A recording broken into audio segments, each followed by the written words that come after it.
Welcome to Season 2 of I'll Go If You Go, the Save the Redwoods League podcast. We're building community and illuminating how Californians from all walks of life think about and experience nature and conservation, in the Redwoods and beyond.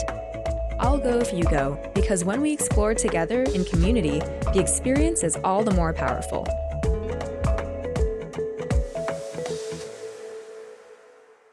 This episode may trigger intense relaxation. Hey everyone, Emily Harwitz here, and I'm really excited for today's episode because we're going to do something a little unconventional. We are going to go forest bathing. We'll go into the forests of Parisma Creek Redwoods Open Space Preserve, ancestral land of the Ramaytush, Ohlone, and Muwekma people, with a guide and a group of friends. Before I get into what forest bathing is, and whether or not you'll need a bathing suit, I thought I'd start this episode by sharing a little about myself so you know where I'm coming from.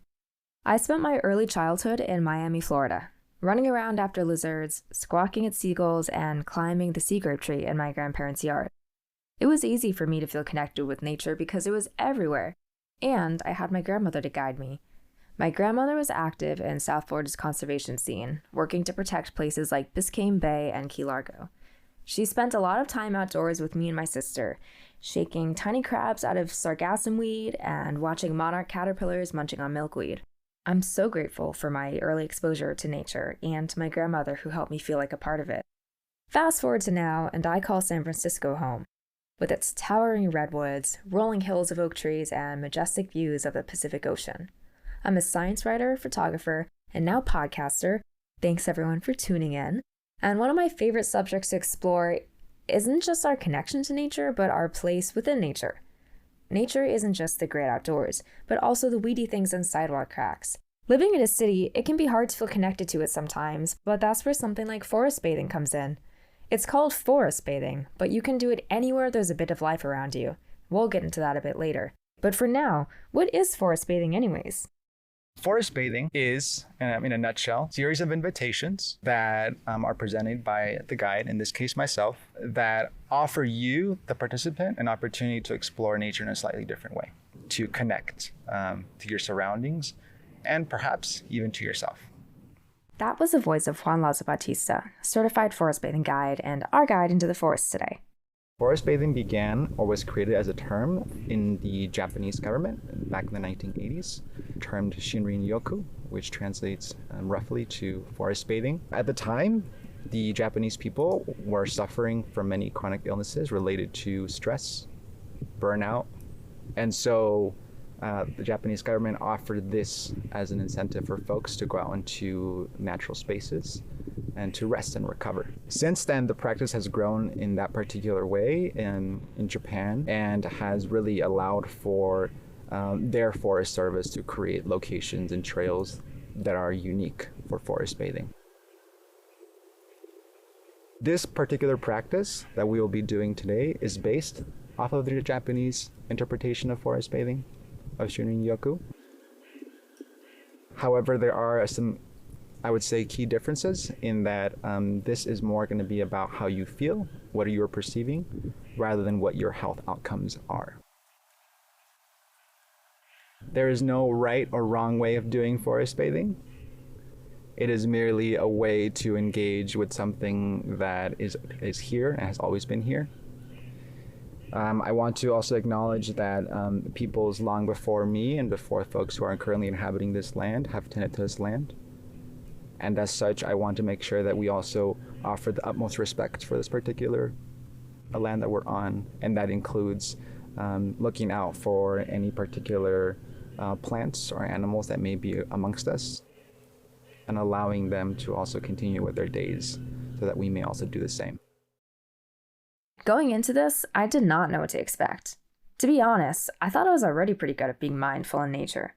But by the end of a guided session, I was amazed by how present and alert and alive I felt. Having a guide was really nice because, as Juan explains it, a guide gives you permission to be totally present and not have to think about what time it is or what you're going to do next, or make any decisions for yourself other than whether or not to participate in whatever activity the guide gives you. That being said, you can definitely go forest bathing by yourself, or go out with your family or group of friends, and maybe take turns being guides for each other. In the show notes, we'll include a list of some of Juan's favorite forest bathing activities that you can try on your own. But today, we have Juan to guide us. And by us, I mean... Hi, I'm Emily Joyner, and I came to this forest bathing experience because my friend Emily introduced me to it, and I'm really excited. I've never done it before. Hi, I'm Shada Asnasheri, and I came to this forest bathing experience because my friend Juan invited me on my trip to California and my first time being in the Redwoods. La Cipara, who you already know and love, and me. So now, without further ado, let's head into the forest.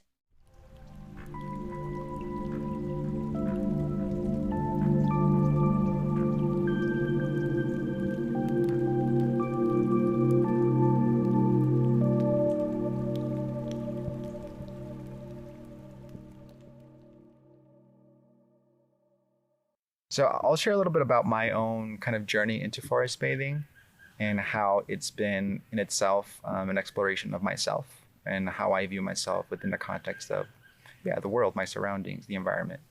So a couple of years ago, I was working at the Forest Service. I was interning for the Office of Conservation Education, and having learned about the practice of forest bathing or Shinrin-yoku from the Japanese Forest Service, we as a staff decided that it might be something good to look into. I volunteered to train up. At the time, I had very little knowledge of it, but as soon as I became aware of kind of what the purpose was, I was really intrigued, in part because of my own background.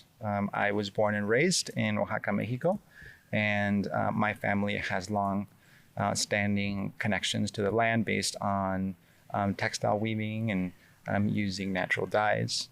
And as such, I found myself asking a lot of questions even before this opportunity came about as to how I could myself begin to deepen my relationship with nature.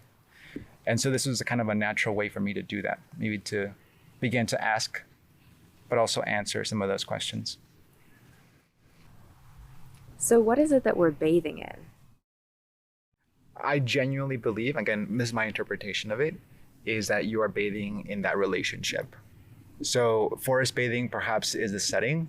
I do think it might be a misnomer for some folks because of the fact that not everyone has a forest that they can go into. Not everyone has a location that is green on all sides. But I do think that if there is a plant or a location that offers you a bit of relaxation and access to nature, I think that's plenty as far as what it is that I intend to do when I forest bathe, which is to connect and relate to it. I invite folks to bring in curiosity and play and wonder. At this point, we're sitting in a clearing a little off to the side of the trail. After introductions, Juan leads us in a grounding meditation and body scan and invites us to share what we're feeling. Feel free to follow along and practice this 5-minute meditation now, wherever you are. Or save it for later and skip ahead 5 minutes to learn more about forest bathing activities.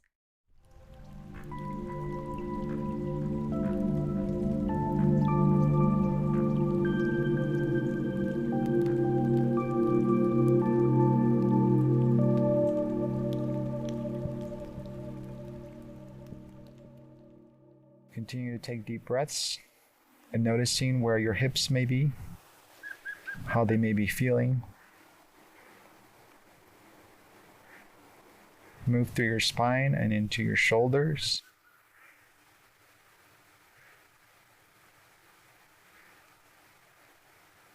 Notice how your arms are resting.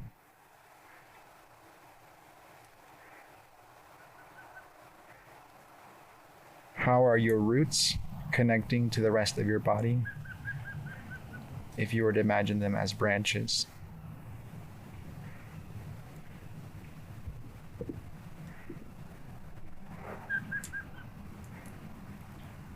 How are these limbs receiving the forest?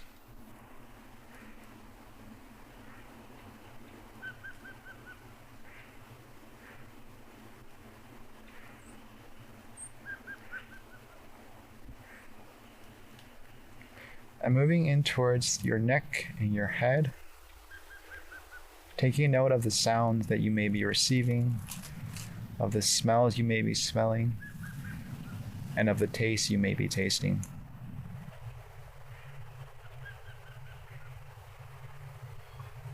I invite you to open your mouth, take a big gulp.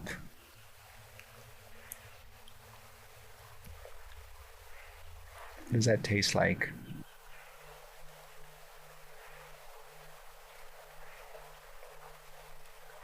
The forest loves to play. What playfulness will you bring into this experience today?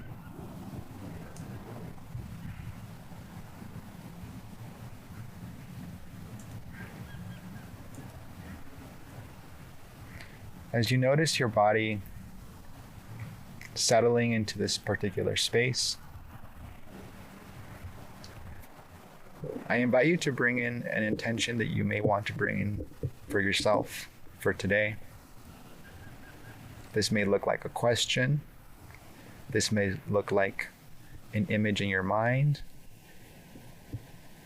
This may look like an embodied movement.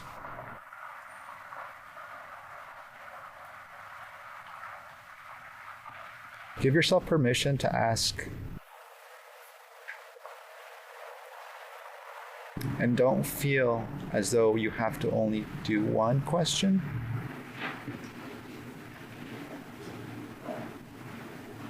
There's lots of room and lots of time for all of your questions.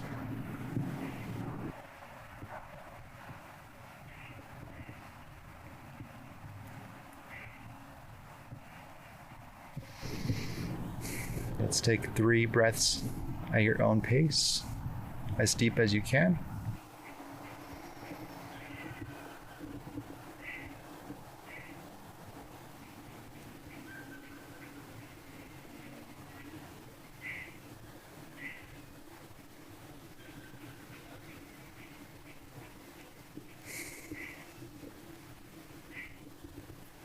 Notice your breath interacting with the noises around you, the sounds.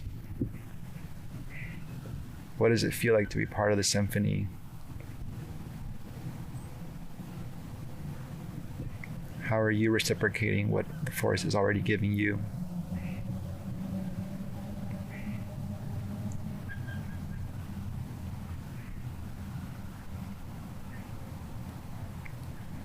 In just a second, I'll ask folks if you have your eyes closed to open them. Before then, I want to offer one last question. I'd like us to imagine as though we are arriving to this location for the very first time. We may have traveled from another location, perhaps far, perhaps closer. And I wonder what it is that you might see when you open your eyes. Something maybe that you haven't seen before.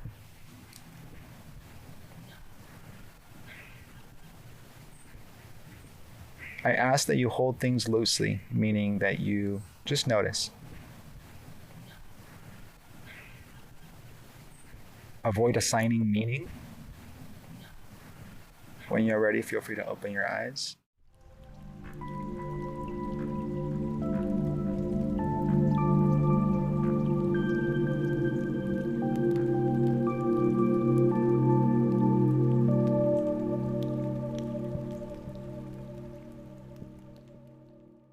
Over the next few hours, Juan invites us to participate in some activities. The first one is a slow walk to our next sitting spot. On this walk, Juan asks us to pay attention to things in motion and notice any movement in the landscape.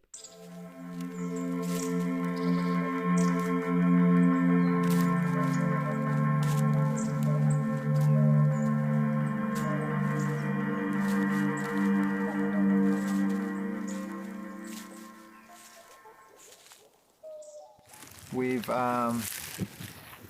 walked a little bit and we asked the question, what is in motion? So I invite any folks who would like to share. What was in motion, or what did you perceive was in motion on this short journey? Something I notice when I'm walking and stand still for a moment, just looking around me surrounded by trees, is how there's constant motion all around us. Like even just now looking at these trees, seeing the way the leaves are just blowing in the breeze. I was thinking sense, like the sense that you pick up the forest smells, like those good scents, they must be in motion. Either I'm cutting through them, or and that's creating emotion. But like even here, when we got here, there's like a totally different smell than when we were on the path. I was walking towards the beginning of the path and I noticed that spider webs, as you kind of like shift your body a little bit, the reflection changes and a little bit of the color changes as well. So it was interesting how like my different location was affecting the colors that I was seeing. And that made me feel kind of special. Thank you all for sharing. I wanted to bring in a little bit of playfulness for this next invitation. And I would like to do this in a bit of like a partner invitation. So what we will be doing is something called camera. So this particular invitation does not involve a real camera. It involves a camera that is your eyes and your body and your perception of the area around you. So this will take a little bit of trust. But throughout this period, I ask that each one of you take turns guiding one another to a location that you would like to share with this person. So they will have your partner, their eyes closed, and you as the guide will lead them. You can use your hand on their shoulder to lead them if that feels comfortable, or you can kind of find an arrangement that works for both of you. When you arrive at the location, you will have time to describe what it is that you are seeing. You can describe it with different words or adjectives. You may even choose to reference things that they may know. And then when you are ready, you can say camera, and they will open their eyes. We pair up, and first Leslie leads me to a special spot along the trail and gives me the gift of a scene to imagine. Then it's my turn to lead Leslie somewhere. All right.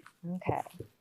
And I will have my hands in my pockets because it's how much I trust you, Emily. My eyes are fully open. I just got the sun. Oh, you can see. Did it feel it? Did it feel warmer? With your eyes closed and you feel the sun, it's like you see red, right? Like your eyelids, maybe. Mm-hmm.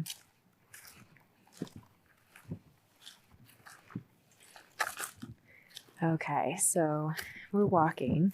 And I feel little mounds. Maybe this is where the little voles were. Okay, we're gonna stop here. Okay. We are in a clearing. Facing us is, to the right in front of us, we have some second growth redwoods interspersed with bay laurel tree. We've got a nice little diverse stand of hardwoods. And to the front center, we are seeing the last rays of the day's sun streaming through the trees. From the angle it's at, it's lighting some of the leaves from the back. So you have these patches of bright green leaves, and then you also have the other branches that are in the shade. So there's some nice contrast of greens. And there's also the trail in front of us that is winding through the little clearing. So there's some grass on both sides, and it goes into these second growth redwoods.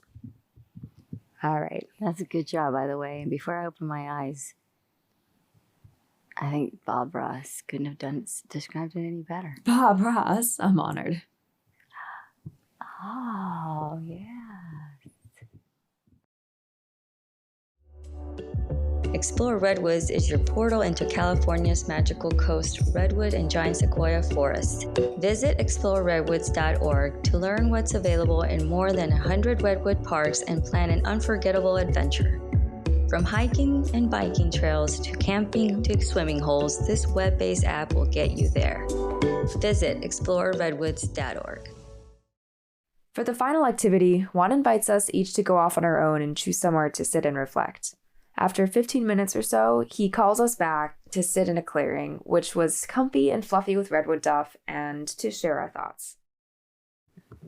I felt like in that last invitation of sitting and pausing, I can almost feel the difference of when I was closing myself off and when I was like allowing myself to connect with what's around and realizing how unseparate I and we are.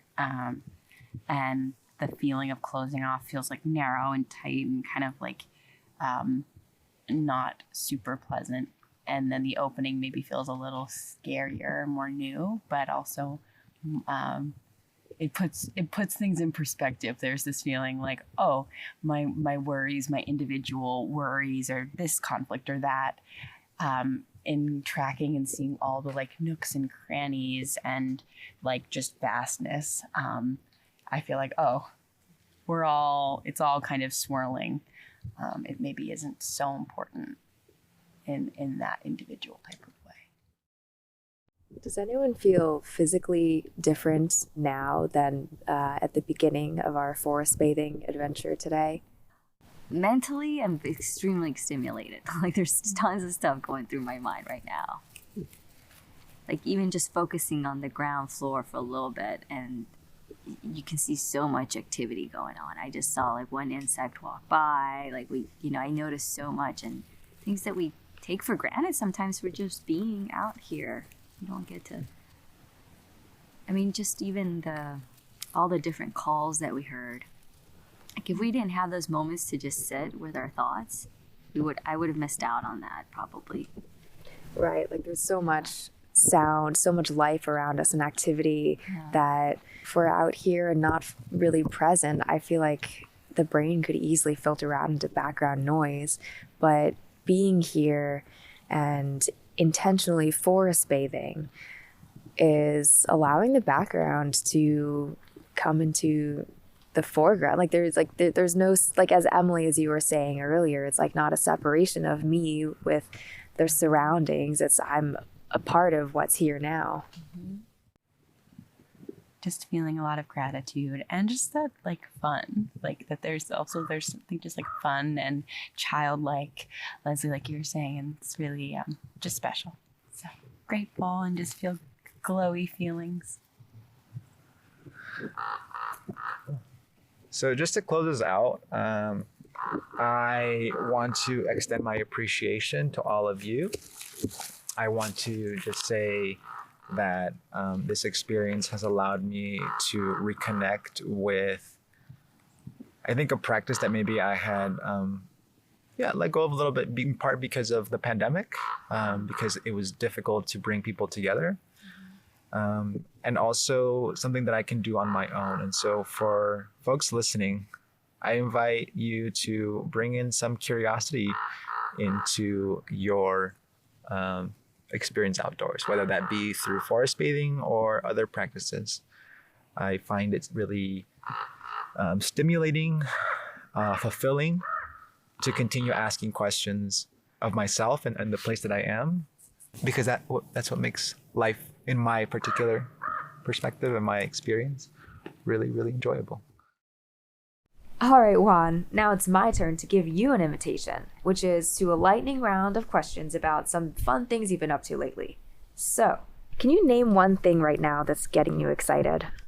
Your answers. What's a recent book you've read and enjoyed?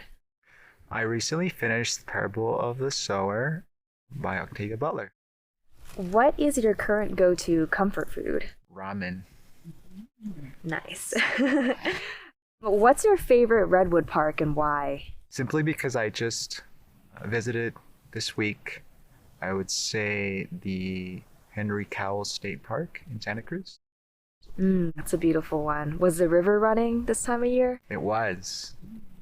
Gorgeous. And what's one thing you hope listeners take away from this episode?